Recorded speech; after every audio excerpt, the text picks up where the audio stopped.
Hello and welcome to 20 Minutes of Reading with me, Lauren Edmonds from Martyrs Learning Centre in Johannesburg. And on this channel we're going to be reading Enid Blyton's classic story, The Enchanted Wood. And it's the first story before the magic faraway tree. So I think it's going to be a fantastically magical, enchanting, super fictional story. There are 29 chapters. And this time round, we're not going to be reading for 20 minutes as usual. We're just going to be reading one chapter. And I think this is going to help some of you who are listening to this at night before you fall asleep and who are finding that you're falling asleep before you finish the reading with me. So a little bit shorter and a fun story that I think will put you to sleep beautifully. So I'm going to jump right in. It says the first magical faraway tree story. There's fantastic pictures in here, so I'll be able to show you those as we read. And the back of the book says, Joe, Beth and Franny move right next door to an enchanted wood and discover the faraway tree with its many different lands. They make new friends, slide down the slippery slip and go to a fancy dress feast in the land of birthdays. Discover a magical new world with Moonface, Saucepan Man, and Silky the Fairy. Well, without much more talking about it, I think we should start. Chapter 1. How they found the magic wood. Excuse me.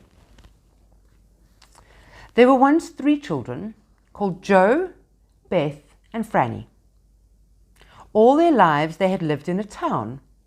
But now their father had a job in the country, so they were all moved as soon as they possibly could. "What fun to be in the country," said Joe. "I shall learn all about animals and birds." "And I shall pick as many flowers as I want to," said Beth. "And I shall have a garden of my own," said Franny. When the day came for the move, all the children were excited.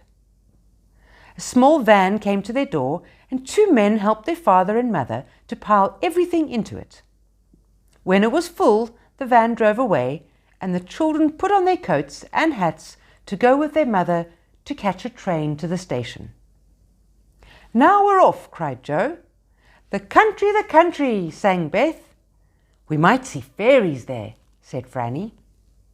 The train whistled and chuffed out of the station. The children pressed their noses to the window and watched the dirty houses and the chimneys race by. How they hated the town! How lovely it would be to be in the clean country, with flowers growing everywhere and birds singing in the hedges. "We might have adventures in the country," said Joe. "There will be streams and hillsides, big fields and dark woods. Oh, it will be lovely." "You won't have any more adventures in the country than you will have in the town," said their father. "I dare say you will find it all very dull." But that's where he was quite wrong. My goodness, the things that happened to those 3 children. They arrived at last at the tiny station where they were to get out. A sleepy-looking porter put their 2 bags on a trolley and said he would bring them along later. Off they all went down the winding country lane, chattering loudly. "I wonder if we've got a garden," said Franny. But before they reached their new home, they were tired out and could not bother to say a word more to each other.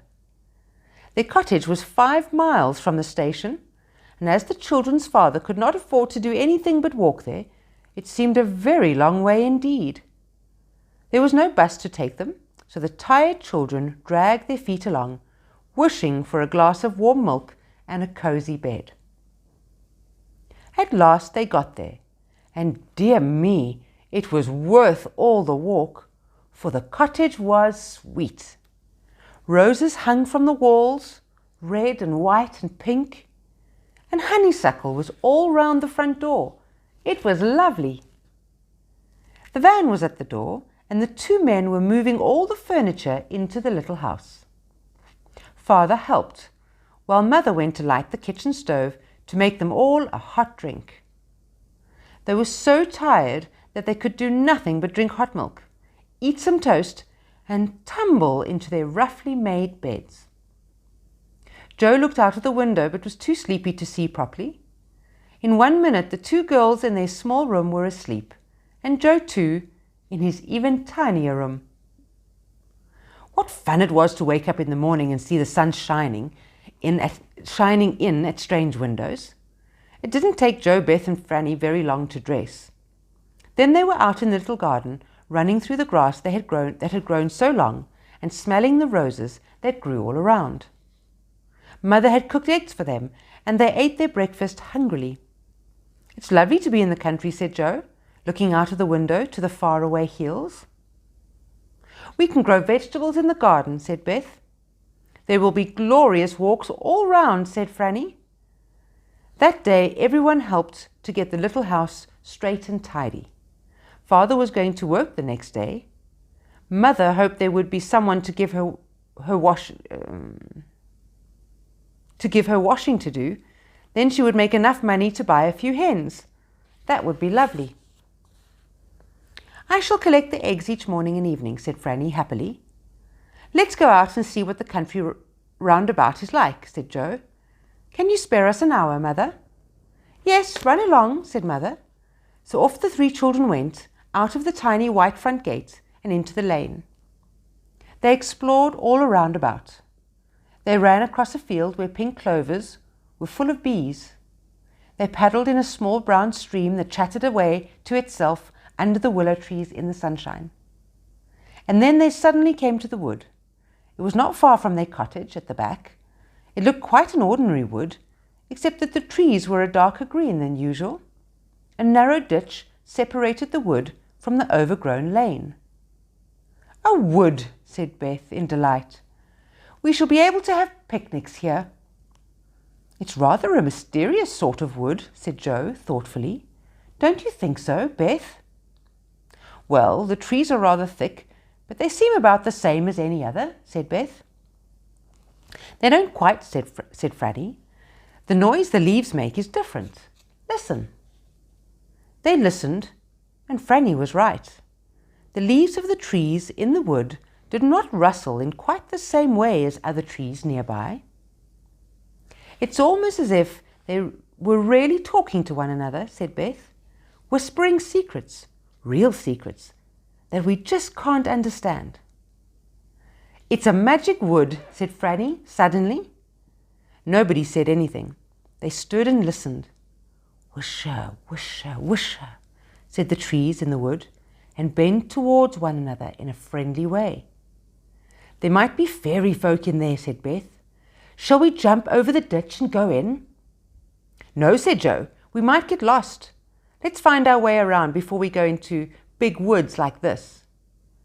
"Joe, Beth, Franny," suddenly came their mother's voice from the cottage not far off. "It's time for lunch, time for lunch." The children felt hungry all at once. They forgot the strange wood and ran back to their new home. Mother had new bread with strawberry jam for them, and they ate a whole loaf between them. Father came in as they were finishing. He had been shopping for Mother in the village 3 miles away, and he was hungry and tired. "We've been exploring everywhere, Father," said Beth, pouring him out a big cup of tea. "We've found a lovely wood," said Joe. "The trees really seem to be talking to one another, Father." "That must be the wood I've heard about this afternoon," said Father. "It has a strange name, children." "What is it called?" asked Joe. "It's called the Enchanted Wood," said their father. "People don't go there if they can help it.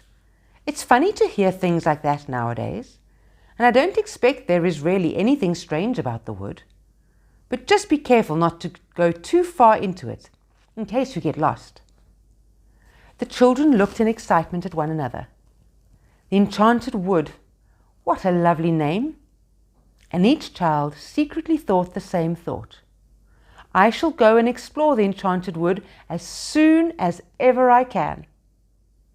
Their father set them to work in the overgrown garden once they had finished their meal. Joe had to pull up the tough thistles, and the two girls had to weed the untidy vegetable bed. They spoke to one another in joyful voices. The enchanted wood.